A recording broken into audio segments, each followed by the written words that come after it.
Thank you for joining us to this latest webinar on Marxism and the ecological crisis.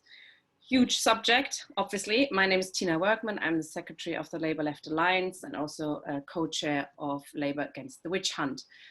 Firstly, apologies. We did this a bit different this time. I've basically automatically added all signatories of the Labour Left Alliance to this webinar, so you will have received emails saying you've registered when you didn't really register. But we've got almost 75 people in the audience, so it does work. So we'll do it again. So this is it's a huge subject, and it's something that not many people are aware of, that Marx had a lot to say about the crisis, well, the nature of capitalism and its effect on the earth and nature. John Bellamy Foster is a really good author to read on this, and Paul Burkett, who wrote both about Marx and their relationship and writing about nature and what capitalism does to nature. And that's really interesting, actually. So I'm sure Alan will touch on this issue. We'll also, no doubt, be discussing the Labour Party's Green New Deal, which is adopted at last year's conference. It's a state-led investment program to reduce greenhouse gas emissions, etc., with green jobs, etc. All very worthy and important, no doubt. The question really in my mind is how that can be achieved within one country, Britain, and how it can be achieved in capitalism, which puts the exploitation, it's based on the exploitation of the worker and the exploitation of the earth. How that can be achieved within capitalism, but maybe it can. No doubt these will be issues we'll be discussing. I'm very glad to welcome Alan Gibson, who lives in Ireland, is from New Zealand, has lived in Britain for a long time, a real internationalist, which is my kind of communist and Marxist. And he's been involved in XR in Ireland and is very interested in the subject. Welcome, Alan. Thanks for joining us. You've got about 30 minutes. He's doing an introduction about 30 minutes, and then there's lots of time for questions and comments from the audience. Okay, thank you very much, Tina, and to Labour Left Alliance for inviting me to speak on the subject. I do think it is very important, extremely important, as will become clear from my presentation, I think. I hope people find it interesting and perhaps even a little bit provoking. But I do have to start with something of a confession. For most of my 30 years or so as a self-describing Marxist, I have really only understood Marxism as being implicitly environmental. But over the past few years, I've come to recognise that Marxism is indeed explicitly environmental.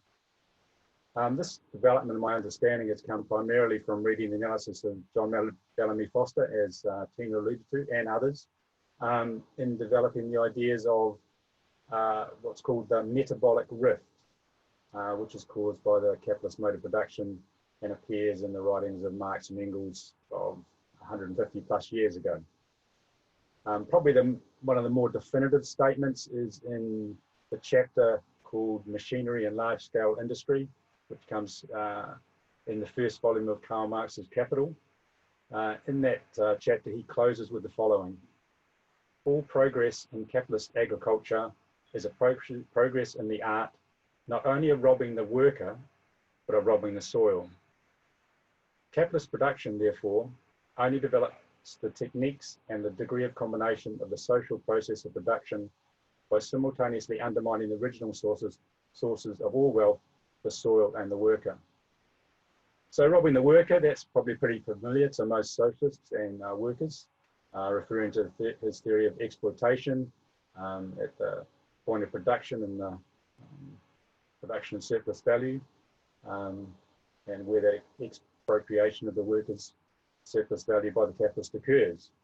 But what is more interesting is what did Marx mean by robbing the soil? And so that's really about his theory of the metabolic rift arising from the capitalist exploitation of the earth and the earth's resources. Earlier on in that same paragraph that I just quoted from, he says, capitalist production disturbs the metabolic interaction between man and the earth, i.e. it prevents the soil of its constituent assemblage consumed by man in the form of food and clothing. Hence, it hinders the operation of the eternal natural condition for the lasting fertility of the soil. So at the time, this idea of the metabolic rift between humanity and wider nature is most developed around those questions of degradation of the soil and fertility by capitalist intensive farming methods, which obviously not as developed in intensivity as they are now, was still quite significant. Because this had, even in Marx's time, in the middle to late 1800s, already led to the large extraction of vast amounts of guano from Peru. Guano being seabird droppings, particularly from the Guanay cormorant seabird. And this is a very highly effective fertilizer due to its exceptionally high content of nitrogen, phosphate, and potassium, which anyone who's involved in any farming or even fairly decent gardener would realise are important fertiliser elements, and because these are all leached from the soil by capitalist industrial farming methods. Of course, with the extension of capitalist farming methods over the intervening 150 years to encompass virtually the whole globe, the fertiliser requirements have massively grown, and today the majority of the world's fertiliser is synthetic.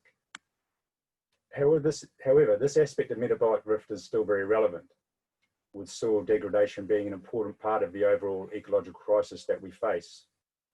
On World Soil Day in 2014, the United Nations Food and Agricultural Organization's Deputy Director General of Natural Resources, it's a mouthful of a title, warned that if the current chemical-heavy farming techniques combined with erosion caused by deforestation and the severe droughts as a result of climate change were to continue, all the world's topsoil could be gone within 60 years. It's a staggering statement, because it is the topsoil where most of our food grows. And of course, well before that final endgame would be reached, we would run into massive problems for food production. And indeed, the Food and Agricultural Organization at the same time also reported that unless fundamentally new approaches to soil use are adopted, the global amount of arable land per person in 2050 will only be a quarter of the level in 1960. Now, obviously, there are issues of population increase, but also soil degradation involved there. And so if you combine this element of the new normal, of what were previously supposedly extreme weather events, which are now happening much more regularly, we are indeed faced with a major threat to the stability of food supplies in the next couple of decades, in the coming years. A factor which I hadn't really realised until I was doing the research for this talk is that soil is also one of the world's major carbon sinks, to do with the plant material, which forms a large amount of the composition of soil. So the loss of topsoil will form one of the many negative feedback loops involved in climate change. It's quite simple. Less topsoil means more carbon in the atmosphere, means higher temperatures and more droughts, which means less topsoil, and so on. And I think that's a very important aspect of what the crisis we're facing, is to realise that this ecological crisis involves much more than just the direct effects of rising temperatures of climate change in that sense, which is what gets most of the press coverage. And soil degradation is just one of those things. There are many other negative elements of capitalist production methods which are also feeding into climate change in these complicated feedback loops. If we look at that just in the terms of food supplies, there is also the additional factor of the massive collapse of fish stocks in the past 50 years or so. This is a result of a combination of overfishing, which people will know of, increasing ocean acidification, and oxygen depleted dead zones where effectively no life lives, along of course with increasing marine litter, primarily from plastics.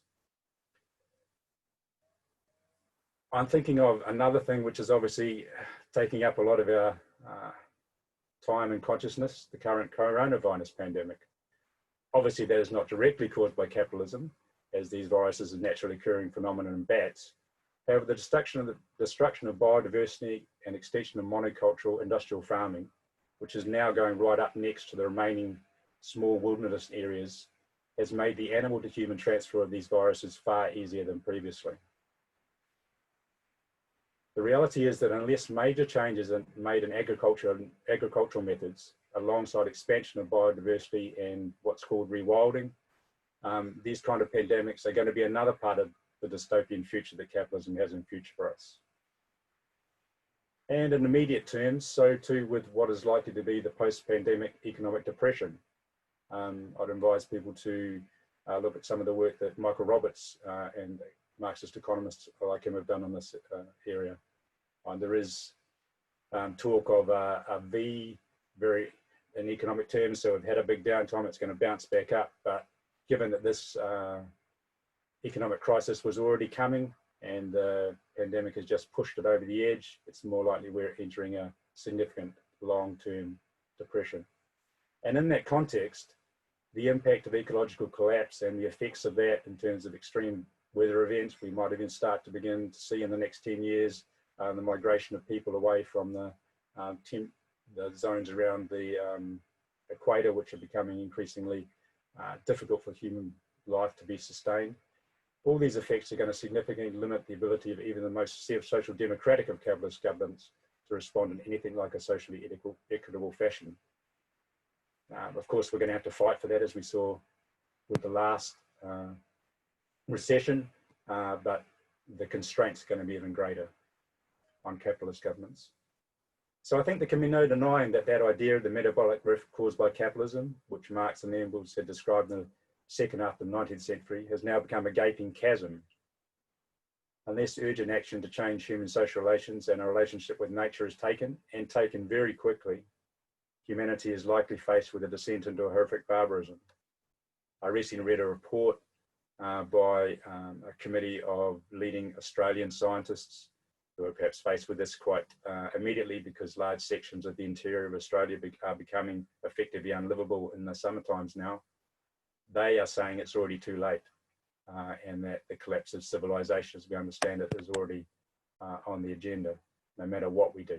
Now, I hope that's not the case, but we're certainly very close to that. So because already the effects of ecological collapse are being seen around the world, and these are going to only increase, because many of the changes are already locked in by what has already occurred in terms of destruction.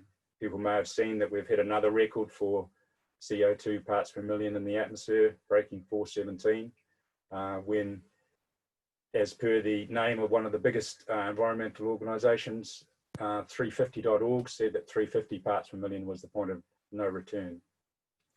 And I think that's important, obviously not just in terms of understanding what's happening in the world, but it will become increasingly impossible to prevent any kind of program for progressive change which does not have as a very, very important part of it what to do about ecological collapse running through it. And we have a problem because that terminology has been taken up by the government, both in Ireland and Britain. You've had the capitalist governments there announcing a climate emergency and special plans to turn it all around. However, I think this is nothing more than another example of what have been the literally decades of crocodile tears about climate change from international capitalism. So we've seen international conference after international conference. You can go back to 1992 in Rio as the first big one of these, where they passed meaningless resolution after meaningless resolution, supposedly committing them to take real action. But just go and look at the graphs about CO2 emissions. They've continued a steady upward progression, just indeed as fossil fuel use, which is where those CO2 emissions come from. It seems clear to me, and I think anyone reading the material and the factual basis, is that there can be no doubt that capitalism has no answer to the existential crisis that confronts us. I think we're posed with the need to make a very significant change in the way that we organise society and the nature of social relations. It's about the ability to make decisions regarding production and distribution, about all the means of life which affect our daily life. They have to be removed from the hands of the billionaires, the bankers, the owners of the major corporations. Instead, they must be placed in the hands of working people in some kind of new system of social governance where the profit motive is taken completely out of the equation. And so to come on to the Labour Party, on the Labour Party 2019 manifesto, has a section in it called the Green Industrial Revolution. And in that section it says, we will not achieve the promise of a fair and sustainable economy if we repeat the mistakes of the carbon era, when the capture of a natural resource for private profit created a vastly unequal and polluting economy dominated by powerful vested interests. It's not just carbon. From the depletion of fish stocks to the burning of the Amazon, profit has proved a poor regulator for use of our natural resources. So I agree with that sentiment. It pretty much says what I just said previous to quoting from it. And I think there's an important realization involved in this. One is that a militant anti-capitalism must be brought into the environmental movement. And on the other hand, an environmentalism that starts from an understanding of the metabolic rift that is inherent to the capitalist mode of production has to become an integral core of any socialist program today. As Tina mentioned, I had been involved in Extinction Rebellion. I spent a lot of last year involved in the Cork group.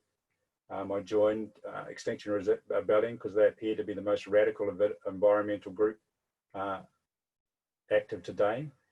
But fairly soon, and within 6 months or so, I was sure that they still remain committed to the fantasy of a solution to the ecological crisis being possible within the framework of capitalism. Their perspective is to cause a whole lot of hullabaloo and through moral pressure convince our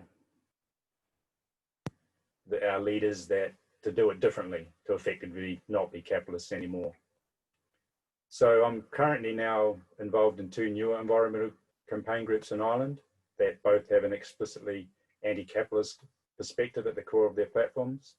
There's a group, Radical Rebellion in Cork, which came out of the Extinction Rebellion branch here, and a new national group called Slí Ella, which is Irish for another way, and is for a world beyond capitalism.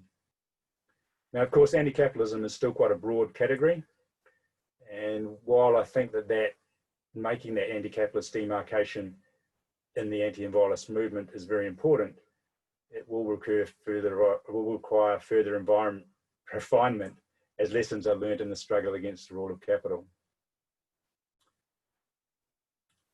As I understand it at this time, this should include a recognition of the need to prioritise militant class struggle by new organisations of working class self-organisation. And I'd counterpose that, for instance, to what are probably the 2 other strongest trends within the anti-capitalist environmentalism. One being to put the emphasis on direct actions of rage against our capitalist rulers, kind of like an extremely militant version of Extinction Rebellion, particularly targeting capitalist corporations. Or on the other hand, an emphasis on parliamentary reforms. I'm not going to say that those are not useful tactics, but I think they had to be seen as secondary and subsidiary to the prioritisation of militant class struggle and building new organs of working class self-organisation. Also alongside this, I think there will need to be the development of a revolutionary organisation able to provide a consistent revolutionary anti-capitalist leadership for the movement. I think that's important because there are going to be various reformist alternativist leaderships which will keep trying to blunt the militancy and draw the class struggle back into the confines of bourgeois legality. That's certainly the case of what the social role of Extinction Rebellion in reality is. Now, related to this, there's, I think, another important aspect of Marxism, and that's an understanding of how deep the changes in social relations need to be if we're going to bring about this transformation, massive transformation of society, which will allow us to avert the coming catastrophic ecological collapse and open up the possibility of a road to a socialist future. As Marx put it in Critique of the Growth Program about 150 years ago, it was in general a mistake to make a fuss about so-called distribution and put the principal stress on it. Any distribution, whatever, of the means of consumption is only a consequence of the distribution of the conditions of production themselves. The latter distribution, however, is a feature of the mode of production itself. The capitalist mode of production, for example, rests on the fact that the material conditions of production are in the hands of non-workers in the form of property in capital and land, while the masses are only owners of the personal condition of production of labour power. If the elements of production are so distributed, then the present-day distribution of the means of consumption results automatically. If the material conditions of production are the cooperative property of the workers themselves, then there likewise results a distribution of the means of consumption different from the present one. Vulgar socialism, and from it in turn a section of the Democrats, has taken over from the bourgeois economists the consideration and treatment of distribution as independent of the mode of production, and hence the presentation of socialism as turning principally on distribution. After the real relation has long been made clear, why retrogress again? So that's what Marx said 150 odd years ago.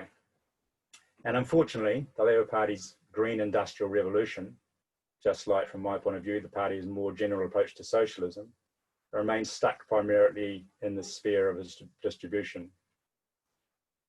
The reality is that the Labour Party accepts the continuation of the private sector at the level of production and is primarily concerned with distribution rather than dealing with the issue at the level of production.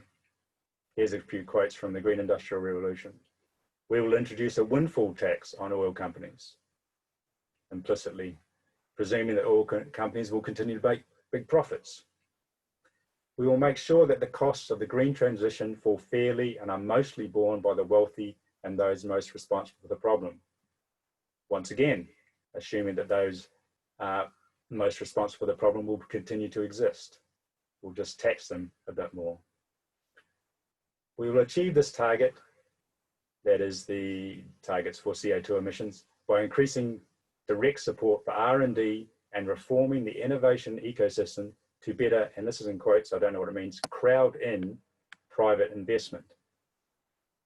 Which goes a bit further for me. It seems that they see private investment of a greenish sort being essential to the solution.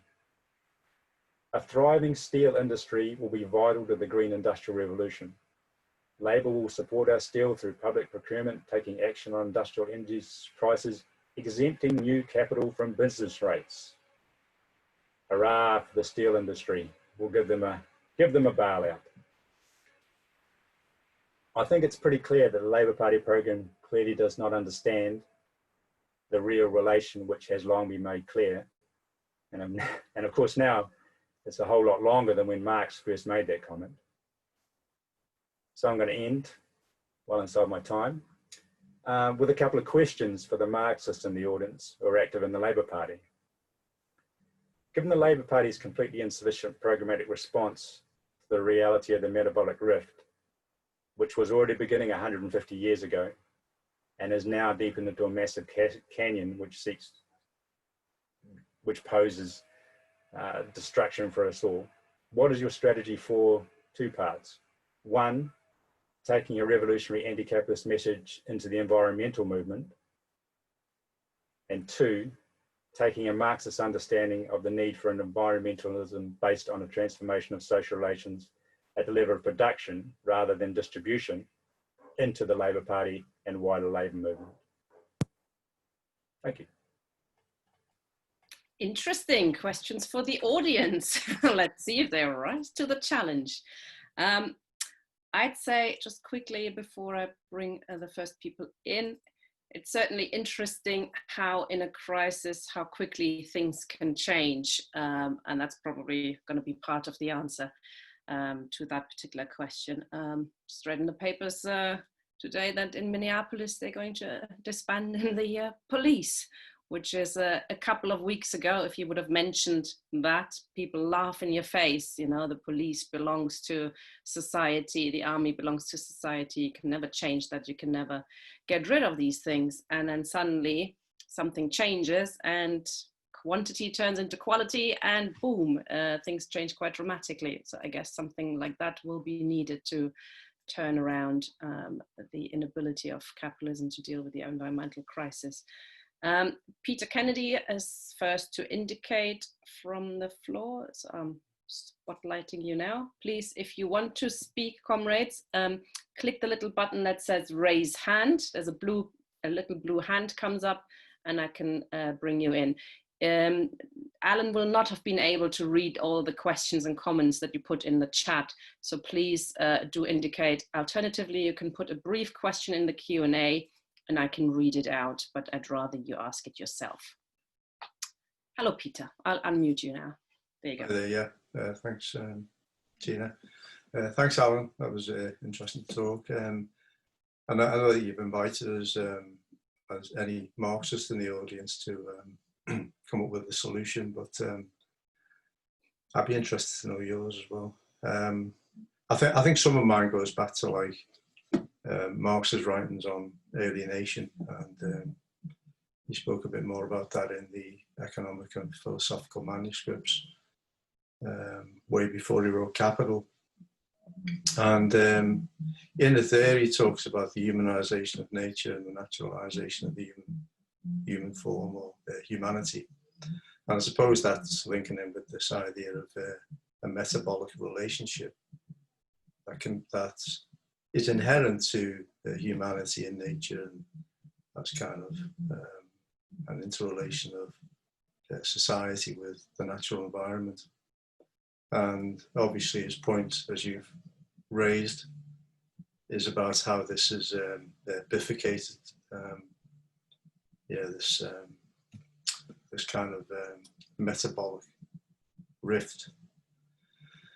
So I suppose, like, the more, when I read that kind of Marxism, then I'm aware that Marx is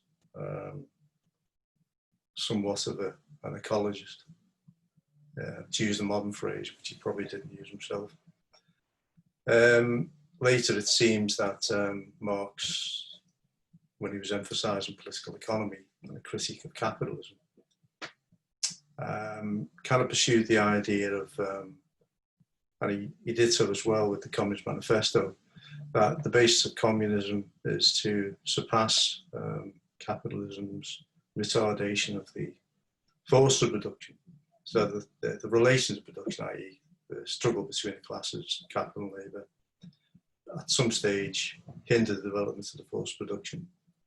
And that leaves society somewhat short of its natural needs to develop as a human race and to develop all people in a similar fashion, not just an elite who can enjoy the spoils of a surplus, but that the surplus grows enough so that we can all enjoy it. So that Marxism seems to come into conflict, you could say, with the earlier Marxism. I wonder how you manage that contradiction yourself. There's something in what you said there later on, right at the end, that when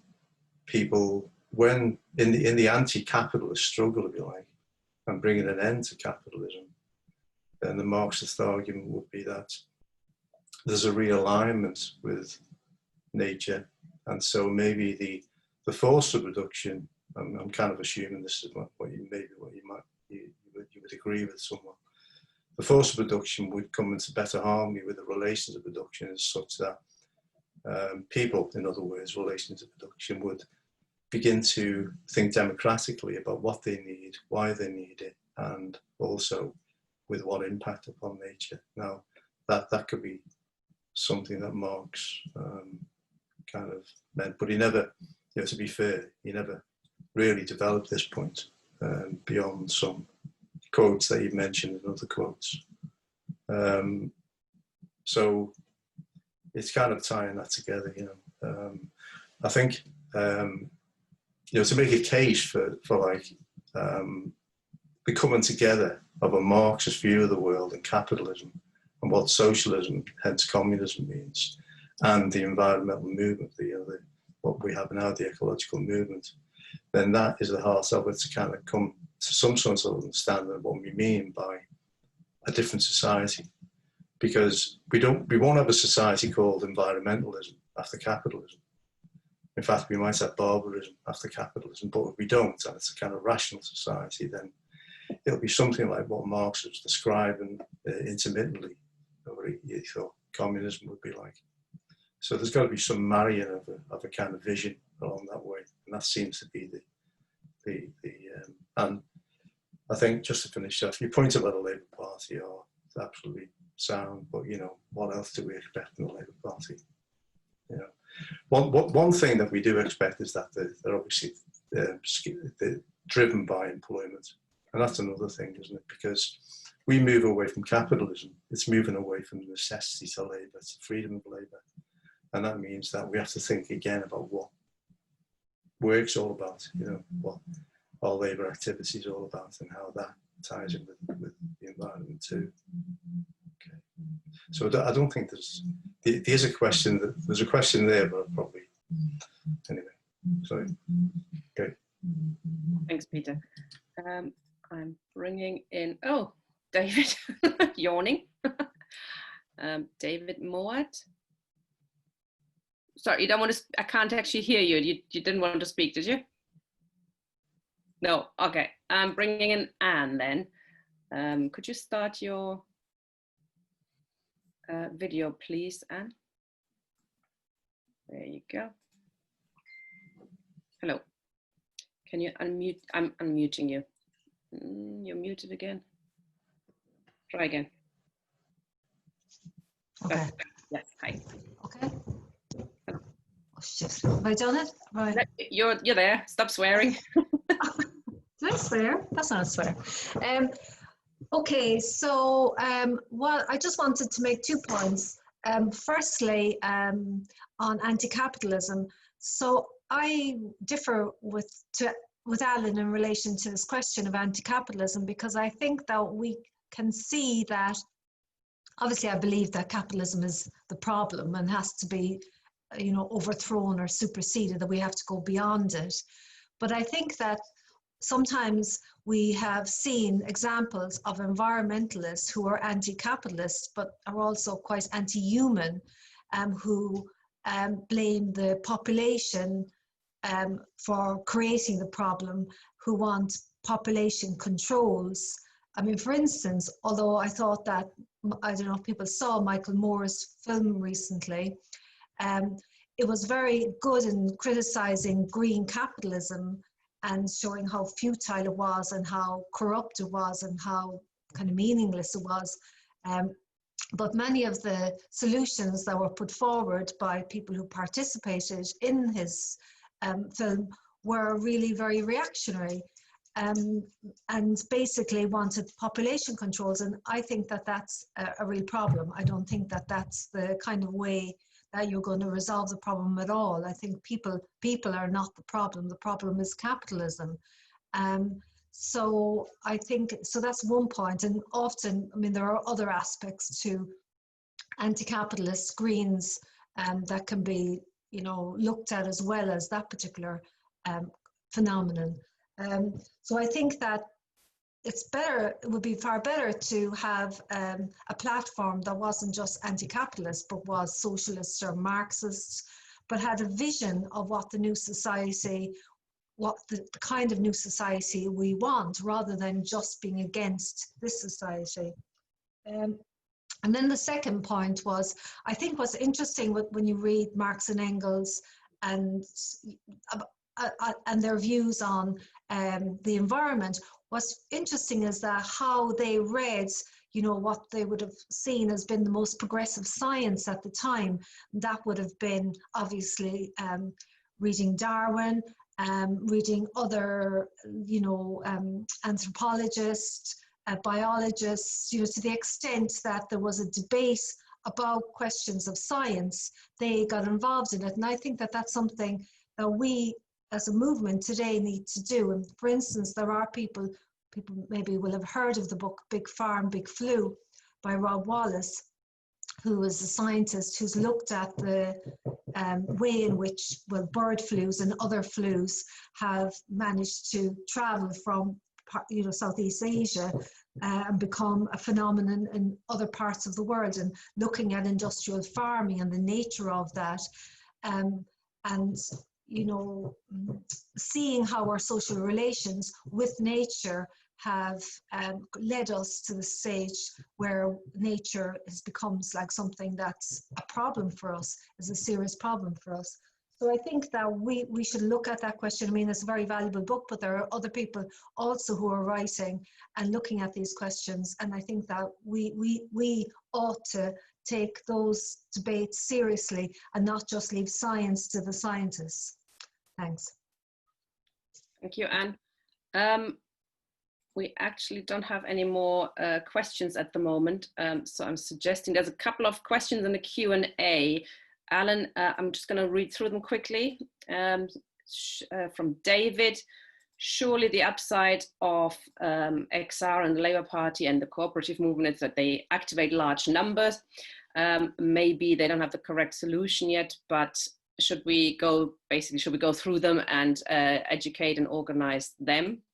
Richard is asking what you make of Labour for a Green New Deal, which is the second stage of the Labour Party's program on the environment, which is pretty similar to the one you mentioned, but also what do you think of degrowth? And I don't think wonders is really a question, but maybe if comrades think I haven't read it out properly, please indicate, raise your hand and ask the question yourself. Just bringing in Alan to get back to on a few of the issues that were raised. Okay, I'll take the question and answers first. They came up before people spoke, and then the two contributions. Yeah, certainly there is an upside to Extinction Rebellion, the Labour Party, and anyone raising environmentalist concerns, the Green Party and so on, and alerting larger numbers of people to the causes of environmental crisis. And they may not see the correct solution, it's true. The question is, can they be persuaded? I would like to think they could, and that they will learn from the reality of the struggle of trying to change things alongside the so-called green capitalists, and they will eventually learn the futility of that and recognise that indeed capitalism had to be changed. We have to get rid of the profit motive and capital accumulation and maximisation being the raison d'etre for our society. And I'm not excluding activity with such people. I would expect that will be absolutely necessary. But it's not, you don't have to have a soft version of a solution which does not challenge capitalism to be able to point out the reality of the causes of environmental crisis. That those two things don't go together per se. What I think of Labour for a Green New Deal, I think it suffers from the same weakness of all the Green New Deal variants that I've seen, that they are in effect an attempt to promote a future which is based around the idea that it is possible to avert the catastrophic collapse and to mediate our way through the effects of the ecological crisis, which are already locked in, without having to overthrow capitalism. Because that's apparently too difficult, and it's better to, from my point of view, fool ourselves that we can avert the coming catastrophe in hand with the nice capitalists. What do I think of degrowth? And this is a bit more interesting. Degrowth is certainly an element which exists within the environmental movement and encompasses both those who would be anti-capitalist and those who would be reform of capitalism. For my own part, I think that there will be some degree of degrowth required. And if you look at the total energy consumption of the world, it's overwhelmingly occurring in the Western world, the imperialist heartlands. That's where it occurs. We're burning, I use we in the sense of the people who live here, we are burning a far greater proportion of the fossil fuels which are creating CO2 emissions. So I think that there will be degrowth required in the West.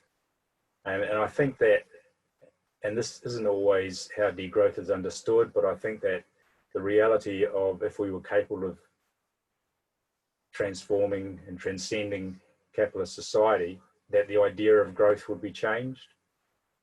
Having societies which are bound up in the need for every company to grow, to increase their profitability, is insane.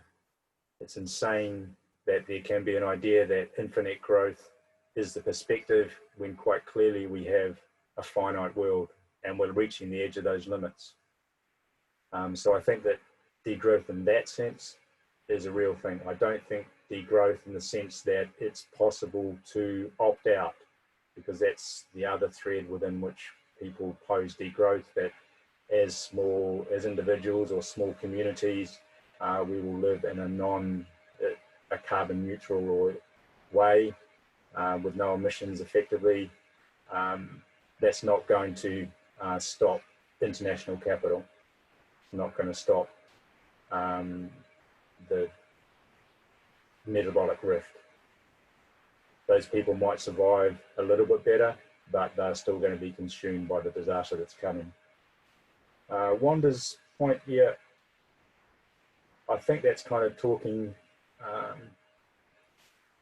about from where we are now, and that the Labour Party's Green Industrial Revolution, the variants of Extinction Rebellion and Green New Deals are full of really good ideas. And it's true that compared to where the more open advocates of fossil fuel capitalism continuing, on those big fossil fuel companies, if you look at any list of the top 10 or 20 companies, they predominate alongside the banks. They've committed to another 20 to 30 years of increased exploration and exploitation of fossil fuels, banked from finance capital to the tune of trillions of monetary units, be they euros or dollars or whatever. That's where they're going. So compared to them, yes, there are many good ideas, and indeed, in terms of what a future society could look like, there are many good ideas. The transformations of public transport and away from private transport, things like that, are very good. However, there is one sentence in there: couldn't be too radical as it'd scare off too many voters. Yeah, that's a risk you might run. But the reality of the situation we face is that things have to be unbelievably radical. We have a very, very short time to make these changes. It is in a situation where we've got decades and decades to slowly build up a change in popular consciousness, which is then going to express itself through the compromises of parliamentary discussions with the more pro-business government parties. That's simply not going to work. Even if you believe that that was a way for general social progress to occur, we simply don't have to be at the time. We have to be radical, because what humanity has to do has to be radical. We have to, in a very short time, go from a massive use of fossil fuels to virtually none. So that kind of gets onto Peter's questions. What is my solution? Well, a lot of the detail was very hard to tell. I think the primary question is a transformation in the social relations, whereby dealing with the environmental crisis will become central to decisions about what to do in society, as opposed to decisions about what to do in society now are primarily driven by profits and the needs of business and capital accumulation. So if we were able to transform the planet beyond capitalism, all the money that is in science that is wasted on building armies and better weapons, all the money that's wasted on the insanity of marketing to tell us lies about the difference between products which don't really exist, the planned obsolescence in products so that we have to go back and buy one well before it should be the need, given that we can, it's 50 years ago we sent people to the moon, and we can't make a washing machine that'll last more than a decade. It's insane. That's got to be on purpose. So those kind of social relations open up all kinds of possibilities. As I said, I think that we're going to have to see degrowth in the Western world. There will have to be a change in consciousness about what is important to us. Is it important to have a new iPhone every 2 years? Is it important to have a new car every 5 years? We've got to expect things to last longer. We've got to change the way we look at society. And so in terms of vision, I think that that is part of the answer. That we've got to change what we think is important. And I think that's possible. Yeah, sure, looking at the balance of forces, it might appear unlikely, but at least has a chance of success. Whereas aligning with the Green New Deal, looking to the green, quotation marks, capitalists, has zero chance of success. So I'm putting my money on the long shot because at least it has a possibility. Anne makes a good point on the strategy which I'm arguing for is trying to build an anti-capitalist, trying to make a demarcation in the environmental movement around anti-capitalism. And that means working with a lot of different ideas about how to get to anti-capitalism, what that means. And Anne points to a particularly dangerous part of that, part of the environmental movement. I don't think actually that those scientists and academics who were making those comments in Planet of the Humans are particularly dangerous, but there are organisations, one of which is called Deep Green Resistance, who is quite consciously for bringing on the collapse of civilization and society as quickly as possible through terrorist attacks on the infrastructure. So that would bring down the electricity grid. We would, as quickly as possible, smash up the capacity of capitalism to continue.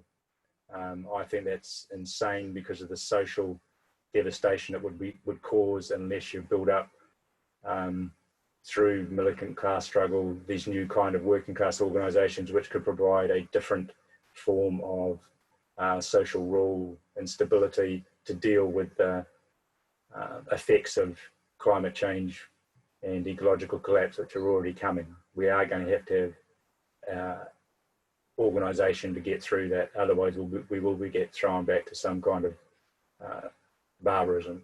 And it's interesting, in a very real sense, we are faced with Rosa Luxemburg's socialism or barbarism. I also think Anne's correct to talk about the need for us as socialists to keep up with the debates, the latest debates in science. I've certainly found much of this stuff that I've become more aware of, actually thanks to the pandemic and online forums like this, and thanks again to the Labour Left Alliance and Tina for running these series. I've found them very interesting. And one of those things, and perhaps this is also controversial, I'll throw into the discussion, is the potential role of nuclear power in providing a way through the coming period. Because I think the Planet of the Humans makes very good points about the problems with believing that we can go to 100% renewables, because renewables are not actually separate from fossil fuels and the way that they're produced. Though here I'm not talking about nuclear power as we currently understand it, second or third generation nuclear power plants, but the fourth and fifth generations, thorium based rather than uranium based, so that you have no fissile material to make nuclear bombs with, and the period of storage is only hundreds of years compared to thousands and tens of thousands of years of the waste material. Molten salt reactors, people can look up if you're interested in that. And it's quite interesting because this technology has been around since the 60s, and it was basically consciously crushed by big capital, which for its own reasons, and there's been some speculation this was because of the useful byproduct of those other forms of nuclear power in making nuclear weapons, which you don't get from thorium reactors, basically crushed any research into thorium 4th generation reactors. And I personally think that investigation of that would be very important. Finish. Thank you, Alan. There are a few more questions in the Q&A, far more than usual. So if you could look through them again when you've got a chance. I'm trying to encourage comrades to speak and actually ask the question properly, but I think they're maybe a little on the tired side. I just wanted to make a quick point myself on the question of the Labour Party and how we engage with it and what role it can play. And while it's true, of course, that the Labour Party is, in a sense, part of the problem, and it is part of, it's committed to keeping capitalism in that sense. Certainly the sort of 400,000 people who've joined with Jeremy Corbyn's election have questioned that. I think these are not people who are intrinsically, linked to keeping capitalism alive. So that was an important arena of the struggle for many people. While the Labour Party itself won't bring about socialism, it is an arena of struggle for those kind of ideas and for politicizing comrades. And the Labour Left Alliance is very much part of that effort, even though the Labour Party is changing for the worse very, very quickly before our eyes. It's still thousands, tens of thousands of good left-wing socialists involved in it, and we want to connect with them and educate ourselves together on what kind of program we actually need to change society. Okay, so I'm bringing in Diana now, who has a question, I think, or a comment. Hello. Is the mic working for me? Yes, I can hear you. Fine. Okay. Yeah, I suppose. To be honest, I think we are all doomed. I don't think the environmental crisis that the human species has brought upon the planet is going to be solved. And as Alan said, it won't be solved through democratic voting for governments and stuff, because the whole system's too corrupt. They're not going to take any notice, or they're going to fix it, so that can't happen. What I've been trying to do is sort of look at human history for encouragement, but it's actually quite difficult to find out what's gone on. Most of it's presented, mostly history is presented in an anthropocentric form. It's just about humans and ignoring the planet. Not all of it is, but what does appear to happen is that you get sort of primitive, I don't know, primitive's the wrong word, but older societies, say like what the indigenous societies in the States, in America were like before they got overrun, who can live in harmony with the environment. But what seems to happen is that human societies become more and more hierarchical, with thuggy people, thuggy's probably a bad word for it, gaining power and control and resources, and then exploiting people and the environment more and more.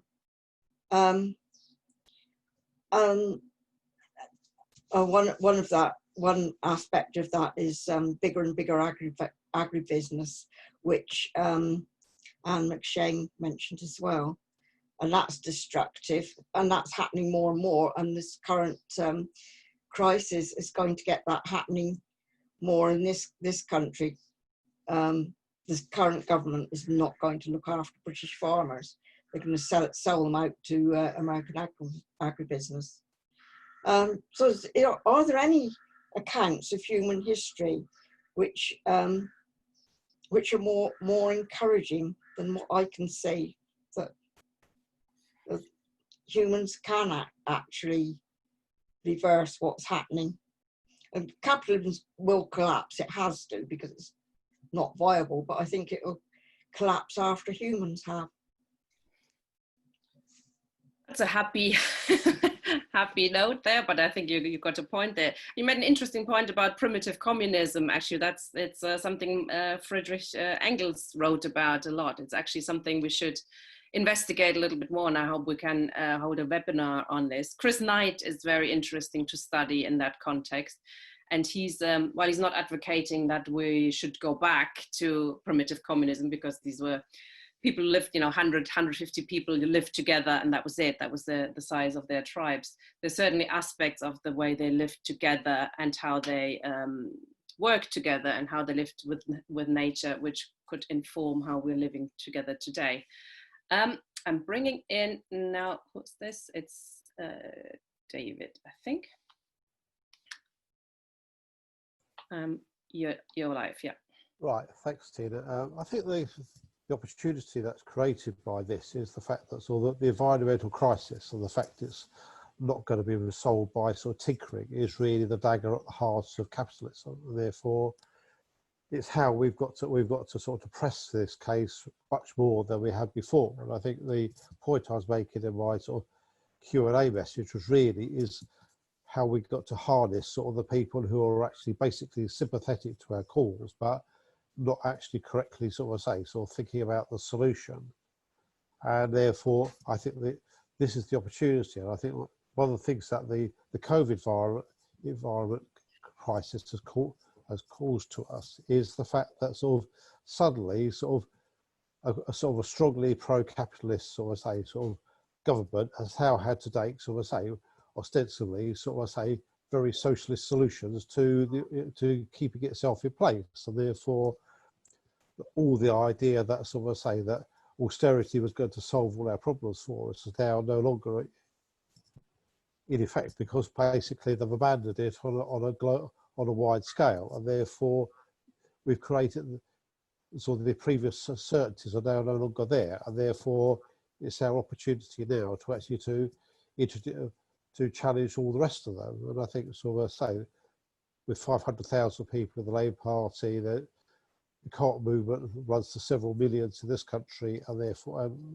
there are sort of lots of people who we can influence, so therefore it's getting out and doing rather than, discussing it, quietly by ourselves. This is sort of a catalyst for a wider debate rather than being a debate in itself. Thank you, David. The other David, did you want to speak now? David Mowat, yeah? Okay. Can you unmute yourself? There you go. Yes, hi. You can hear me? Yep. Okay, just briefly on the last point about what was 150 years ago called primitive communism. This is not my main point, but as it came up, I just wanted to share that I lived 3 years in a part of Nepal with hill farmers, and I had a very strong experience of another culture, a sort of small-scale agricultural culture with a lot less inequality than we have here. I wouldn't say it's perfectly equal, but it was relatively more equal.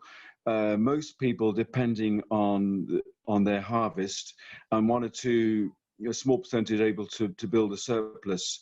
And because of the difficult conditions, depending on monsoon rains, depending on the length of the time it took to collect firewood, having to resolve problems practically together, communally, and at the time, this was in the mid and late 90s. At the time, there seemed to be some hope that on a local and regional scale, people could work together to resolve some of those environmental problems. Like, of course, in the context of globalization, capitalist-led economic globalization, what they were doing was, really on the edge of things. But it gave me hope that it is possible to organize things differently and live well. There's many good values in that society. Anyway, my main point is just to talk about Black Lives Matter. I'm encouraged that there's a huge awareness, bigger than I think I realized, about the systemic inequality, discrimination against, I mean, broadly speaking, Black people. It's a sort of, shorthand, Black Lives Matter. And the movements, the demonstrations in America and to a lesser extent over here, can shift perceptions really quite quickly. And I think we have an opportunity here, those of us who are socialists and kind of rooted in Marxism, to point to the connection between the exploitation of Black people at a certain time in history with the ongoing exploitation now, and coupling that to the extractive capitalist economics, which is, the ongoing imperialism. There was British Empire ostensibly ended in the 1950s, but of course it carried on through a financialized system.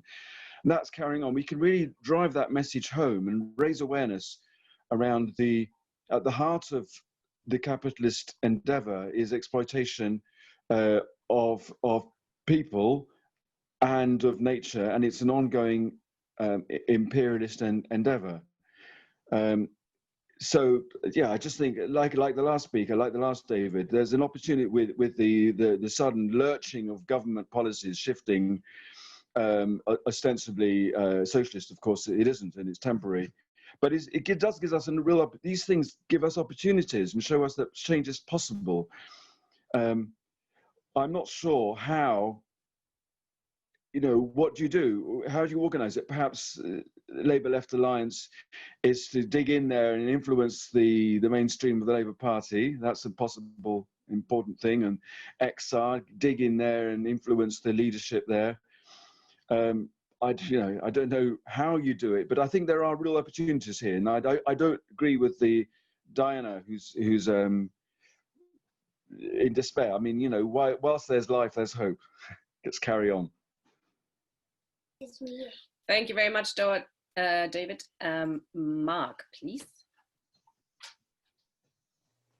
Hello. Is that myself? Yeah. My name's Mark Metcalf. I live in Halifax, and I'm also write for the Land Worker magazine of the trade union Unite, which has a number of rural and migrant workers which belong to the trade union. And I'm also in the Labour Party for about the last 5 years. In 2017, I helped produce a book which is called Bittersweet Brexit, The Future of Food, Farming, Land and Labour, which was done by the author Charlie Clutterbuck, who back in 1982 put together an earlier book on food and farming, which is called Arguments for Socialism, and was published by Pluto Press. I would contend that those two books are largely the only books that have been produced on this subject, certainly in England, Scotland and Wales, in the last 35 to 40 years. So the subject which we're exploring here is largely unexplored by socialists and people who describe themselves as Marxist. The book Bittersweet Brexit put forward the argument that whether in or out of Europe, Britain should grow more of its own foodstuffs. The truth of the matter is that most foodstuffs in the West are imported to a large extent, and there remains the possibility in our own countries to grow a lot more food.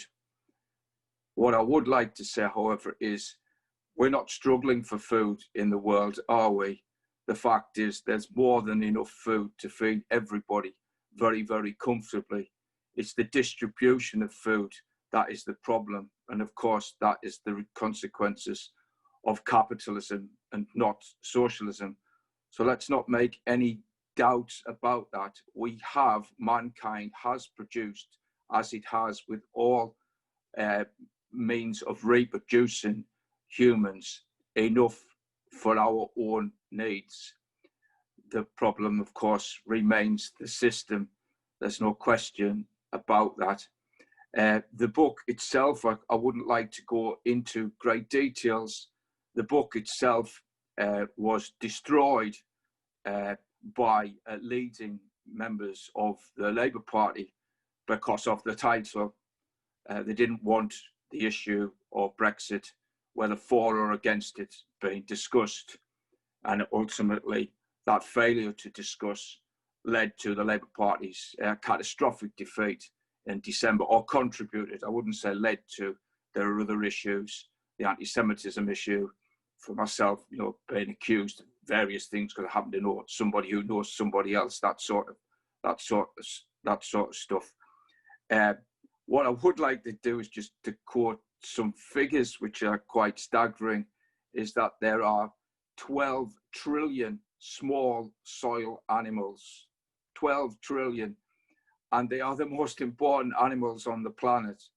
And yet Extinction Rebellion and the other groups have not mentioned them. So it's good that people on here are discussing those issues. Britain itself, and I use the word Britain with respect to the Irish comrades as well, is split in terms of its farming situation. On the west, you have small farmers who are about to be decimated because of Britain's withdrawal from the European Union. No question about that. If they're earning 18,000, 20,000 pounds a year in many farms and places, then the truth of the matter is 16 to 17,000 of that is coming through subsidies. And at some point, those subsidies will be gone. The Tories are not particularly interested in them. It's been interesting to see the National Farmers Union, who often represent just the large landowners. But then you've got the other side of the country, the eastern side, where we have the great plantations, which are staffed by migrant labour. And it's the staffing of those farms, migrant labour, which led ultimately to the vote for Brexit, the anger amongst some white workers, complicated at the same time with great levels of racism, which were combined and skillfully exploited by the Leave campaign to bring out the worst aspects in some parts of working class culture. That's really all I've got to say on this point. I suppose the other small point is that I did try very hard to get the book itself read by the what was the shadow environment thing, David Drew, my own MP, Holly Lynch, and Sue Heyman, who just didn't have the wits or the intelligence really to take up the issue. None of them were particularly interested in it because they were hoping to pass through to greater and better things. Being the Environment Shadow Secretary is largely seen as being a job which you pass through from, rather than being an essential part of the necessity.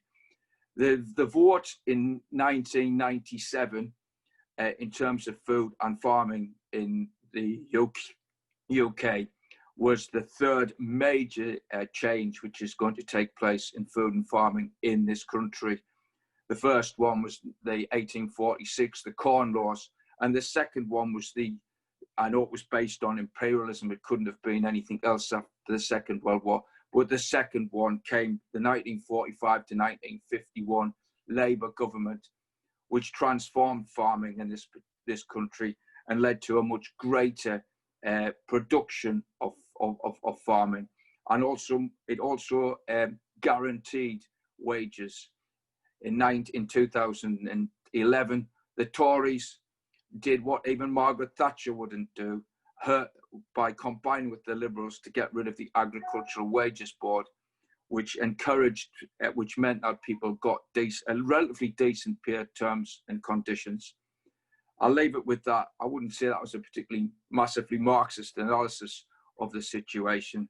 Just felt that comrades might at least appreciate hearing one or two points based on my own political experience. For my own sins, I've never worked in food and farming. I was a convener in a factory at a fairly young age, and I've basically been involved working full-time on my politics over many years. in various shape, forms and fashion, although also I write a lot of football books.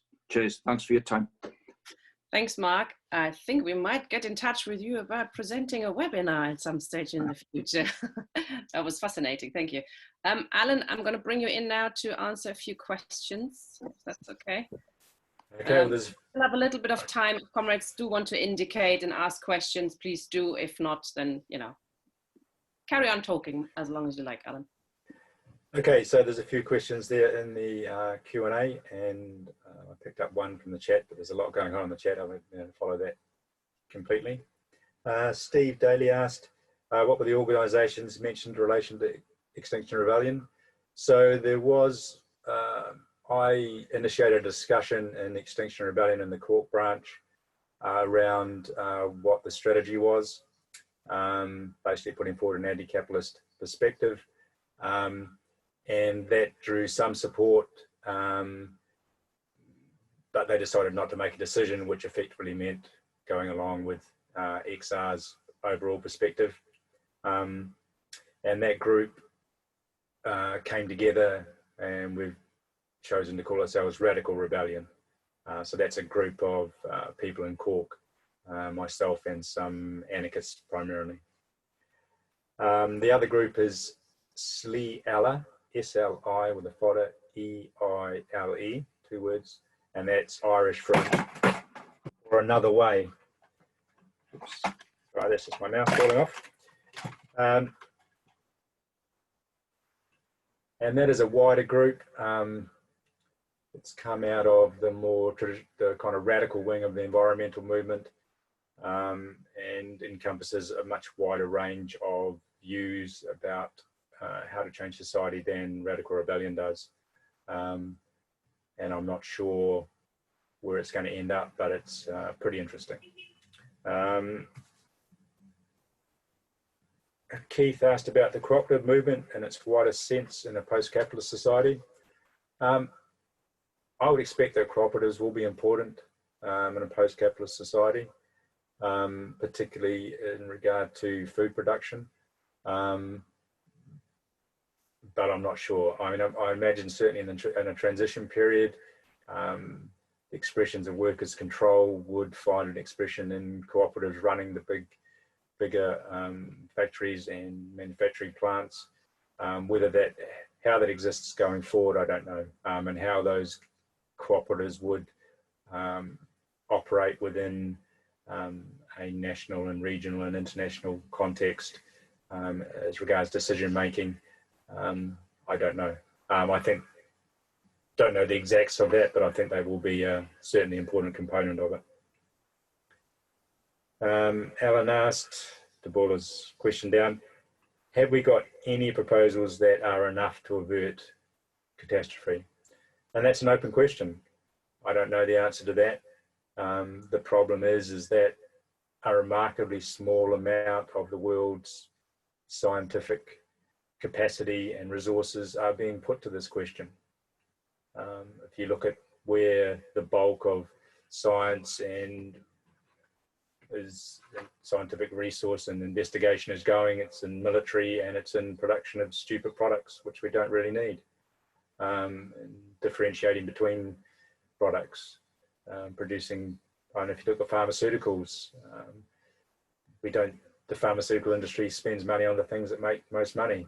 Things to make you look better and have longer erections are the two big areas of spending for pharmaceuticals, not on things to make us healthy and to be able to survive in the world as the ecological environment collapses around us. There's just not the money in it. Stephen Richards said we must manufacture consent, and that Extinction Rebellion in the end challenged nothing. I think that's true, unfortunately. And that is the big question. How do we manufacture an alternative? And a few people have talked about the opportunities that are being presented by the Black Lives Matter uprising that's particularly occurring in the United States, which is challenging the very idea of whether it's possible to reform capitalism, or it poses that opportunity for engaging in that conversation with the idea that you're not going to be able to reform the capitalist state. There's a lot of calls for defunding the police, but the reality is what's going to happen in 2 years' time when we're in a period of massive austerity.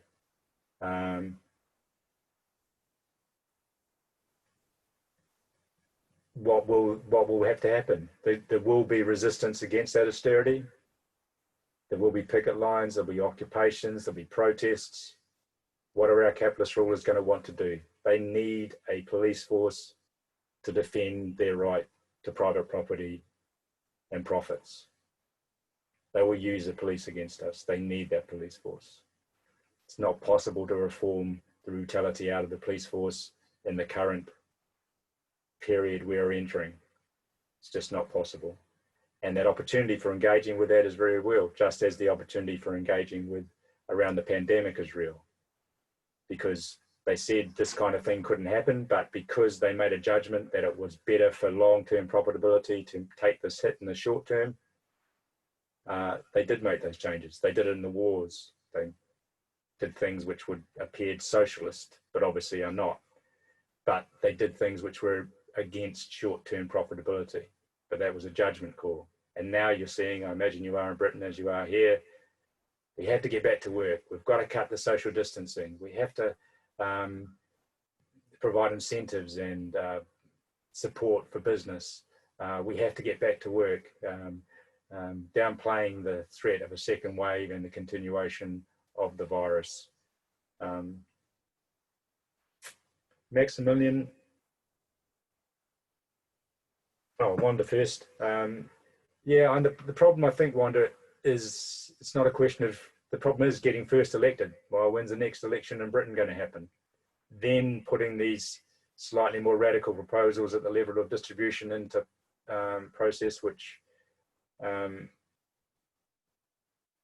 don't think we've got the time, and I don't think it's possible. We're not entering a period where there's going to be excess. We're entering a period of massive austerity. This is going to be a depression which is possibly even deeper than the Great Depression of the 30s. The thing about many of the Green New Deals and the Green Industrial Revolution is that many of the aspirations, of course, I can agree with. But the issue is, are those aspirations possible?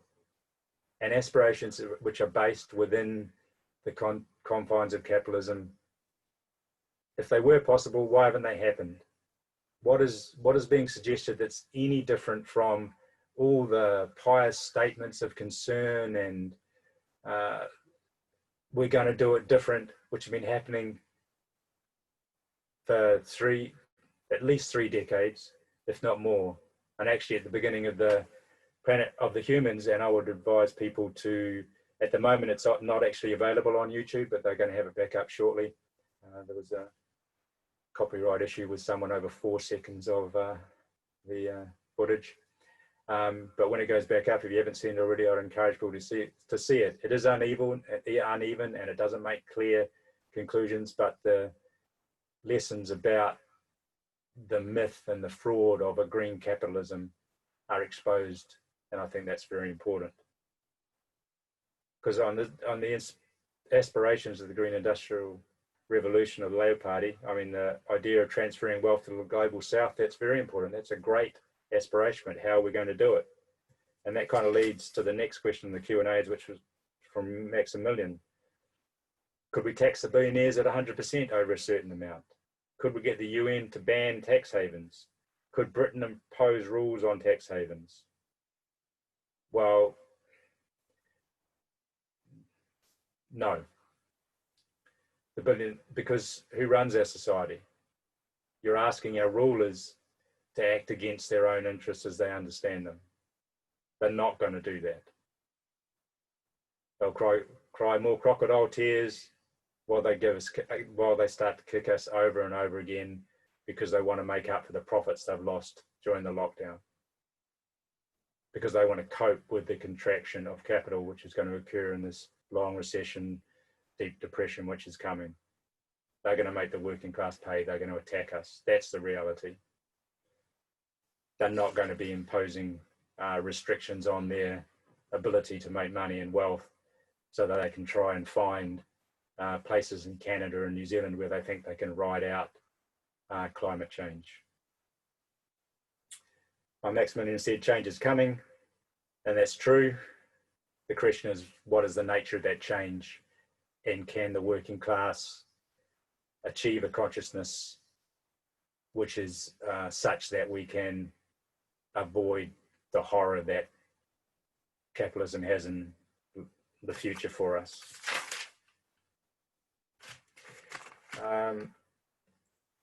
Tina pointed out that it's not just, I just can't say that the Labour Party is part of the problem because of its program, that it is important because it's an arena for discussion, and that's true, certainly.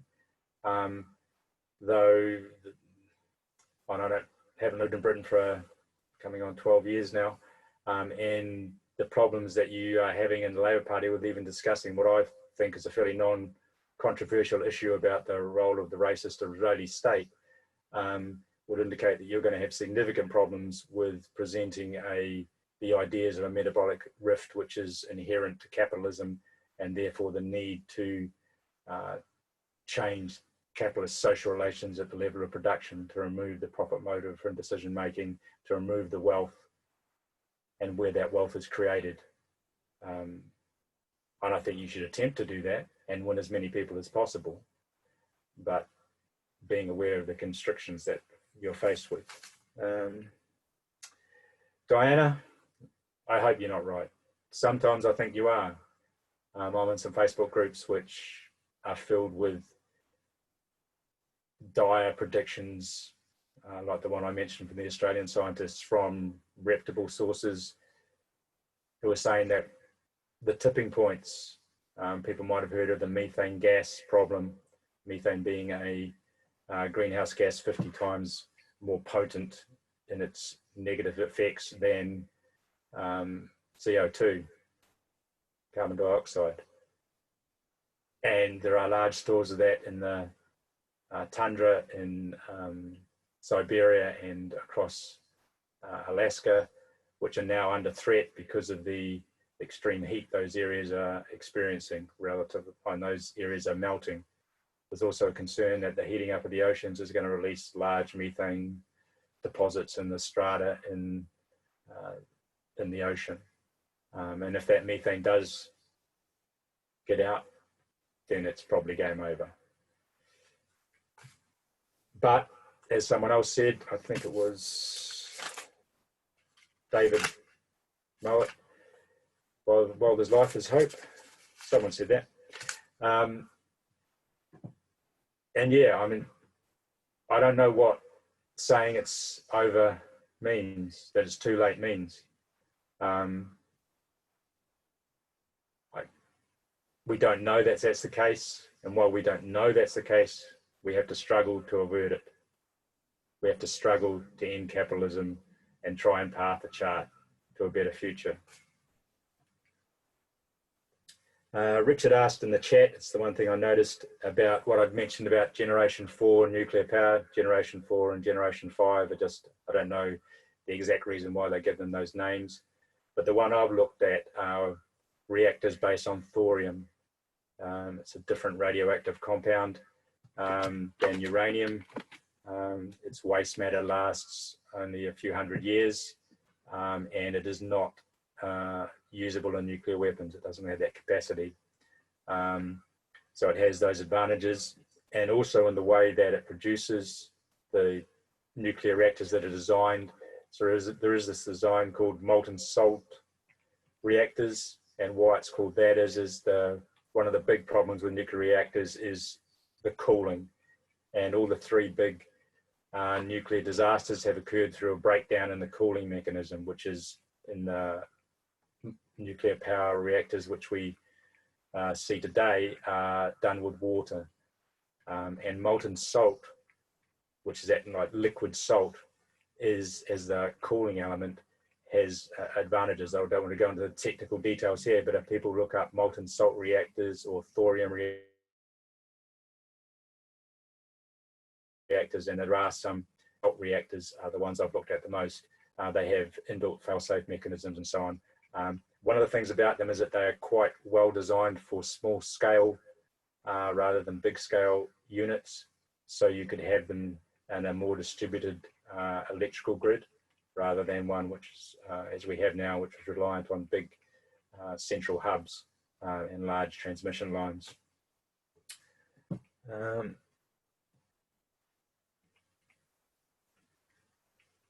Yeah, and going back to the issue of David Brede was talking about, is the question is how that we can connect with people who are concerned.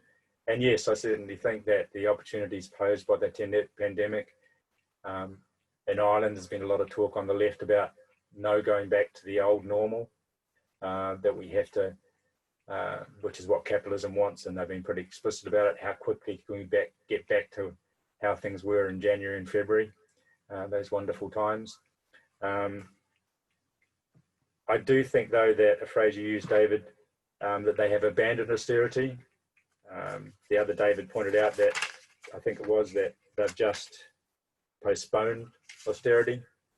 Austerity is coming. That's their solution to this economic crisis. They are going to attack us, and they're going to attack us hard. And in the very short term, it's going to be essential for the working class to defend itself against those attacks as best we can. What we saw in 2007, 2008 are going to be nothing compared to what they are going to have to do now, given the drop in production and the losses that they've taken. They want those back, and they want them out of our blood and sweat.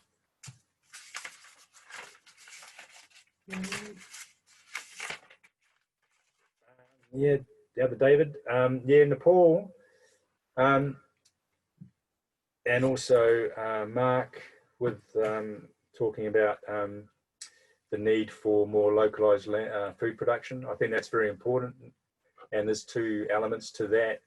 One is the fossil fuels which are required to transport that food, and also the way that they're produced in those massive agricultural farming monoculture, which have not only horrific consequences for soil degradation around the world, but also because of the way that's done and how that ties in with the destruction of wildlife, so that we now live in a world where 80% of the land animals are domesticated food animals, and wildlife has been destroyed as we speak, and that's made the transition of these viruses from animal to humans even greater. So there are many reasons why we have to do that.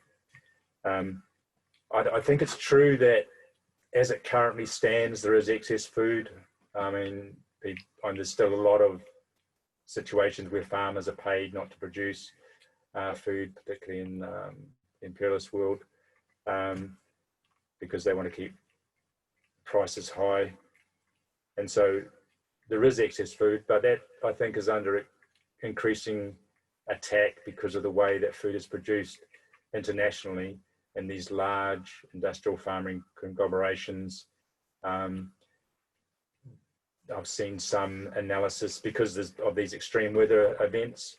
So what's happened in Australia in the last few years, that they used to be a net exporter of wheat, but I think it was either last year or the year before, they'd had to import wheat for the first time ever. And at the same time in America, conversely, because of extreme rain, had destroyed the crop production of corn and products, food plants, that they also were facing a problem of not producing enough as they normally had. And so there is a concern that with the increasing number of these extreme weather events, we could have a situation where wheat production, for instance, was not only catastrophically affected in Australia, but also in Canada. And if you had those two collapsing, then you've got a problem. And if you align this with what's happening as regards increasing temperatures, particularly in India, where I think I've seen figures where 60 to 70% of the farmers having to make decisions about viability. It's just not viable to farm anymore because the environmental conditions are so difficult. That's only going to get worse. So the excess food that we've had is under threat. I do think, I would agree that on an international scale, it should be possible to organise food production in such a way that we could indeed feed the world if food was produced locally much more, and it wasn't relied on this mad industrialised farming methods. I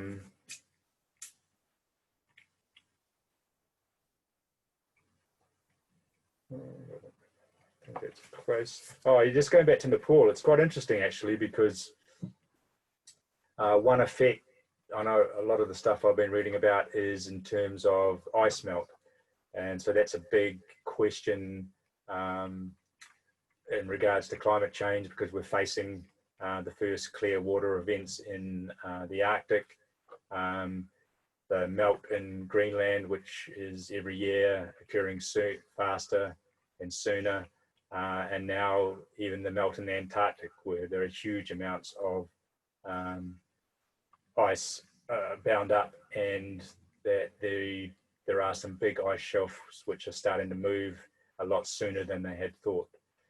But another aspect of that is also the melting of glaciers, and it's actually quite a problem for countries like Nepal, because it is the melt from the glaciers which feed most of the rivers in the area, which provide the water for that small-scale agriculture.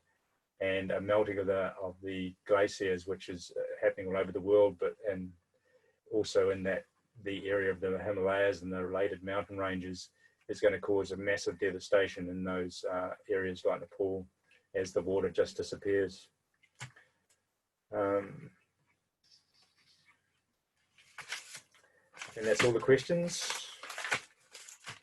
Thank you very much. Oh my God, there's more in there. There's more, yes, there's more. But I think we can perhaps. Oh, actually, one other point. Actually, I think that point about the microorganisms is very important, which Mark made, and I want to thank him for that book. I'm going to look it up. It sounds very, very interesting, because actually, as part of doing the research for this talk, that was when I was looking at the soil degradation, the actual importance of those soil microorganisms. They form a massive amount of the total weight and amount of animals that there are. And alongside that, there's also the issue of insects. On insects, flying insects particularly, just disappearing, and the impact that's going to have on food production because of the role they play in pollination and so on is a huge issue. I remember a couple of years ago, it was pointed out to me that someone said, well, do you remember when we were children and used to go for a decent drive, 2, 3, 4 hours, and you'd have to stop and wipe all the bugs off your screen? And I did remember that from New Zealand. And the reality is now you can drive for hours and there's perhaps 1 or 2. There's been, flying insects have just disappeared. It's amazing. But yeah, big thanks to Mark for that book. I'll certainly be looking for it. Thank you very much, Alan. Thank you very much, comrades, for participating in this. Oh, Mark wants to come in. I won't say no to that. You'll be rejoining us again. Go on it. Can't hear you. Yeah, there you go. Yeah, just very quickly, on my website, you can download the earlier book that Charlie did with Tim Lang called Arguments for Socialism, which they did in 1982. I'd just like to also say that Charlie's original biggish project, in which was a huge success, came at around that time when he set up, and other scientists set up, what became probably the most instrumental trade union magazine on the issue of safety, which is called the Hazards magazine, which has obviously moved away from just trying to get compensation for workers when they're ill or unwell at work or killed at work, towards a situation where we try and get rid of the dangers at the point of production. So he does have some degree of success in it. And although, you know, he's what you call fairly middle class, Charlie, he's always belonged to a trade union and always been very active in putting forward the workers' views, and that it's very difficult to be a worker in food or food in particular and farming, and to be open about your politics. The few that are able to do so, even going back to Joseph Arch and the rest, have often have to had independent income in order to put forward these ideas. So sometimes the best ideas come from outside of our class. And, you know, whilst we do want working class leaders, obviously, we can't have massive social change without having hundreds of thousands of working class leaders. It's still important that people like Charlie and the rest of them are recognised for the work that they've put in. The book, as I said, Bittersweet Brexit, although me and Charlie both were and are Remainers in that respect, did put forward the contention that we should grow more food, whether we were in or out of the European Union, and that the subsidies should be used not for land, which is currently what the subsidies are used for, but for food production, but particularly for we totaled up the amount of money that Britain puts in could, if properly done, create 300,000 new rural jobs if they were subsidised at £10,000 per income, because that money currently goes to large landowners, one of whom we were thrown off whilst doing the book, and that was the Queen's land up in the Forest of Bowland. So they are subsidising food. Food is subsidised, but that subsidy goes to the landowners, not actually to the employees. Thanks for your time. Actually, I've got one question before you go. All right. I recently saw, I can't remember who it was, might have been actually George Monbiot. All right. He had, I don't know if it was him, he had it out on a table and showing how much land was used. Yes. And the actual amount where people live is tiny. And then he was looking at the different elements of farming. And most of it in Britain, like Ireland, is for sheep and cows. So what's your, and I think that there's going to have to be a change in diet as well. Well, what's your understanding of that issue? Well, that's true. I mean, the largest, it shows how far behind the socialist movement is, that if you were to ask any socialist what's been the greatest privatization package that has taken place in the last 40 years, I could guarantee you that less than 1 in 100 would say that it was land. And that is the reality. Guy Shrubshaw's book, and before that, Kevin Cahill, actually, who was the, who was actually the lad who used to run the Liberal Democrats, the army blokes' office for him. They both produced fantastic books. And Kevin Cahill's is one of my favorites, goes back to Who Owns Land, because when I read it in 2002, I was staggered by how few people owned the land in the UK and in Ireland. I mean, I actually got 200 copies of the book and sold them at that particular point in terms of the situation, because I was looking after my dad at the time. I was poor and of Alzheimer's, and I used to publish books, and I put out a book called the Richard Play, which was about the Countryside Alliance, and we sold them into workplaces and other bits of stuff. So that was a success, but the truth of the matter is it's an issue which socialists don't take serious enough. Monbiot is correct. Large sections of the thing are for sheep, and sheep do take up a lot of the soil. For those of you later on in the year, Charlie used to have a farm. It's on the Pendle Witches area, and that in itself is a very interesting story, because we went up there a few weeks ago on the Pendle Witches area. Not far from where I live is the Walshaw Moor estate, where they've been burning the land historically for ages and ages and ages, and that is owned by the Bannister family. And people won't get that, but part of that family is Roger Bannister, it's the same family in essence, basically. So as we're having a chat, Charlie said to me, do you know the guy who was one of the people who had the Pendle Witches hung?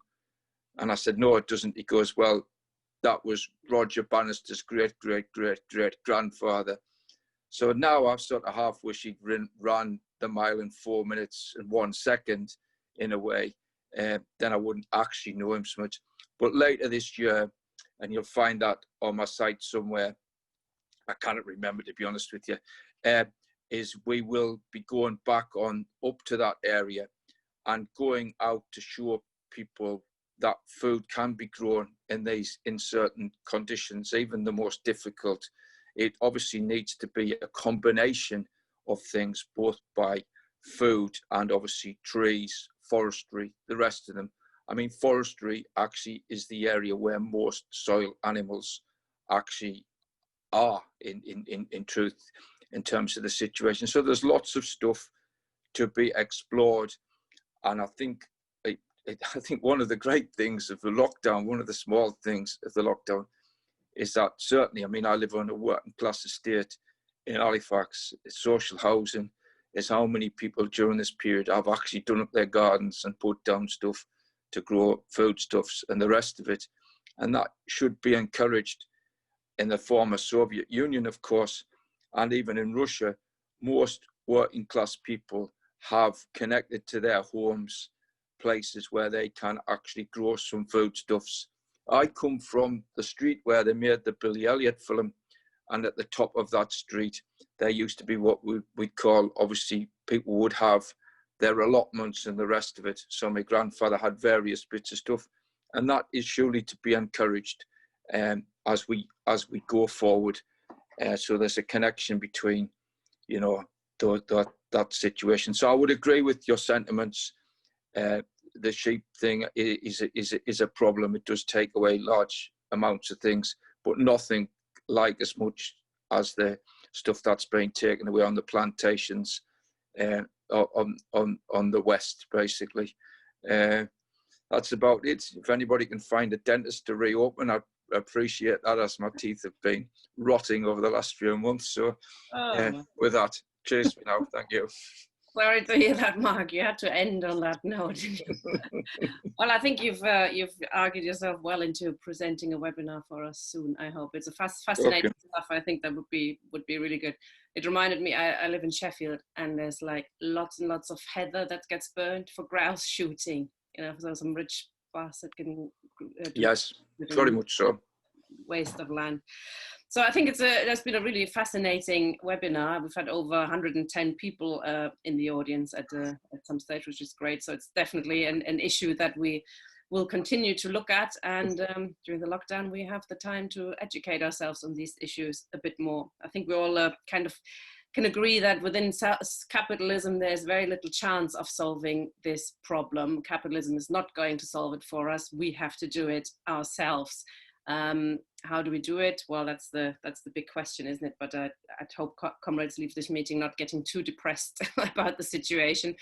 Change can happen very, very quickly, and it can happen like that. Like, as I said, we looked at the Black Lives Matter protests, which have led to the abolition to a local police force, which is quite something, and a replacement with the community or, you know, workers' militia. Anybody, you know, those kind of ideas can come back quite quickly. Also think useful to look at the subject of primitive communism at a future seminar. That would be a useful thing. But I think we also have to look at something that Anne raised, is the question that we are against capitalism, but we also have to inspire people what we're fighting for, what kind of society we actually want to replace it with. And that, I think, is where we have to do a lot of work to bring about an alternative, or to talk to comrades about an alternative that is worth fighting for and that is viable. And that's one of the things we're trying to do with our webinars. On Thursday, we're looking at the labor history again, and this time we're looking at Tony Blair and the rise of New Labour, which should be interesting. Because of some technical problems we've had, you have to re-register for the series, please, if you want to attend the seminar on Thursday. So please, if you could re-register, that would be fantastic. Okay, I hope to see you on Thursday, and then for a session soon with Mark and other comrades. Thank you very much. See you soon.